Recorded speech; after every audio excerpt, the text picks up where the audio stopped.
రచనలోకి పెట్టిన 2-3 విషయాలు మాత్రమే గురించి నేను సెలవు తీసుకోవడానికి ప్రయత్నం చేస్తాను. వారి గురుదేవుల మీద ఎంతటి భక్తి ప్రపత్తులు అంటే వారు ఇంతగా వరదాచార్య గారి గురించి చెప్పారు. ఒక వరదాచార్య గారే కాదు, స్వామినాథ శాస్త్రి గారు, అలాగే దువ్వూరి వెంకటరమణ శాస్త్రి గారు, కరి రామానుజాచార్యులు గారు, ఈ నలుగురి గురించి కూడా ఆయన ఎక్కడా కూడా వాళ్ళని గురుస్మరణ చేయితే రచన చేయలేదు. గురుభక్తి ఎంత మెండుగా ఉండేది అని చెప్పడానికి ఆయన చదువుకున్నటువంటి తీరు అలా ఉండేది. దీన్నే 16వ శతాబ్దిలో తెనాలి రామకృష్ణ కవి ఆనాడు శిష్య పరంపర చదువుకోవడం ఎలా ఉండేది అని పద్యంలో చెబుతాడు ఆయన. అది యాజ్ ఇట్ ఈజ్గా ఈయనకి అనువర్తిస్తుంది అన్నమాట.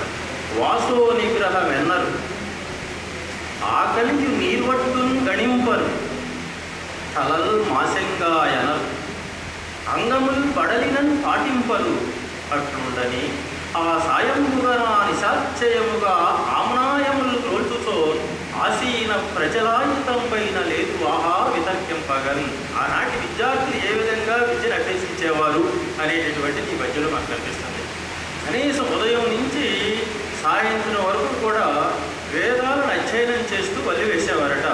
ఈ మధ్యకాలంలో అలా కింద కూర్చునేవారు. ఈ విధంగా ఫ్యాన్లు కానీ కుర్చీలు కానీ ఆ రోజుల్లో ఉండేవి కాదు. పద్మాసనం వేసుకొని అదే విధంగా కింద కూర్చోవాలి. ఉదయం నుంచి సాయంత్రం వరకు కూర్చోవాలంటే ఒళ్ళు నొప్పులు. కానీ వాళ్ళు కనీసం ఒళ్ళు నొప్పులను కానీ అటు ఇటు వంగడం కానీ కనీసం చిన్న కుట్టుబాటు పడడం కానీ ఇవి ఏమీ చేసేవారు కాదట. ఆ విధంగా శిష్యులు శిష్యర్గం చేస్తే గురువులు ఈయన శిష్యులలోన వీరిరువురు నృత్యానవద్యోదయ జ్ఞానానూన విశేష వాగ్విభవ దేశ శాంతి శాంతి ప్రధా సానాచ్యమున అనుపించెదరు మత్ సక్తాశయులు వీనిని సమ్మానింపందకు వాణిపీడన విధాన స్త్రీల వలాయం అని చెప్తాడు. 5 వీధుల గురించి చెప్తాడు ఆయన. అక్కడ విషయం ఏంటంటే వారు చెప్పినప్పుడు నాకు తప్పకుండా ఈ భజన చెప్పాలనిపించింది. వారికి ఈ శిష్యుల మీద ఎంతటి వాత్సల్యం ఉండేది అనడానికి గురుభక్తితో పాటు శిష్యవాత్సల్యం కూడా ఉండేటటువంటి మహోన్నతమైనటువంటి వ్యక్తి. వాళ్ళే విద్యార్థులకు సంబంధించినటువంటి అన్ని విషయాలు కూడా గురువు చూసేవారు ఆ రోజుల్లో.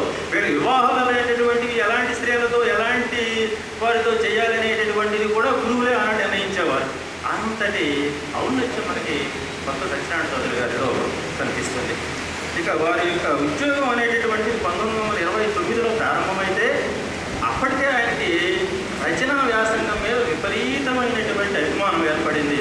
దాన్ని ఎవరినో అడిగి చేయడం కంటే కూడా ఆయన ఏం చేశారంటే భాషా పోషక గ్రంథ మండలి అనే ఒక దాన్ని స్థాపన చేశారు.